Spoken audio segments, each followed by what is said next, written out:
What if I told you I could predict the future? Would you believe me if I said that I could tell you what was going to happen 5, 10, or even 15 years down the road with exact perfection? No, you wouldn't. Actually, I wouldn't believe myself either. That's because it's humanly impossible to nail down something like that far forward in the future. But an overlooked fact is that the Bible has prophetic stuff in it.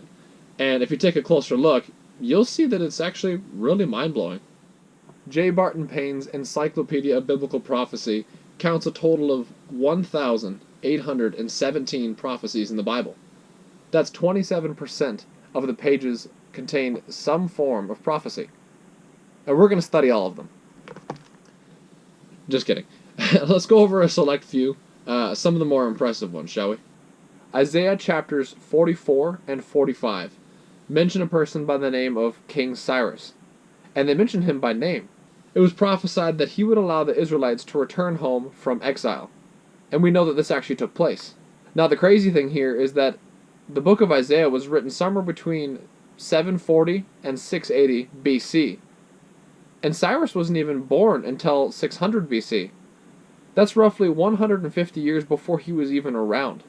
That's like me in 1872 saying that Joe Biden will be president. Everyone would be like, who? That would be an outlandish and a ridiculous thought. But it happened. Next up is Ezekiel 26, which was written around 586 BC. It foretold of the invasion and desolation of a great city by the name of Tyre. And as we know, Alexander the Great laid siege to Tyre in 332 BC. That's 254 years later.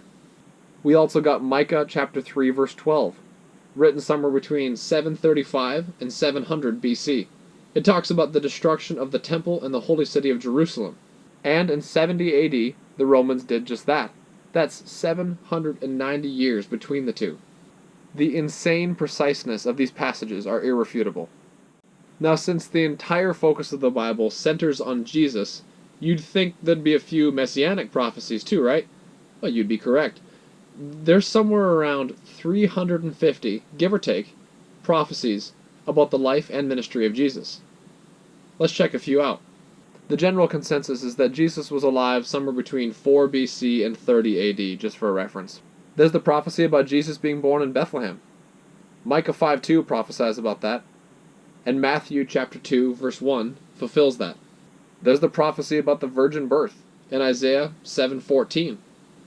This was fulfilled in Matthew 1:22. There's the prophecy about Jesus being despised and rejected from Isaiah 53 verse 3.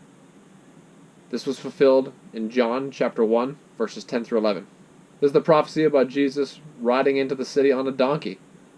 This was prophesied about in Zechariah 9:9, and this was fulfilled in John 12:12 through 16.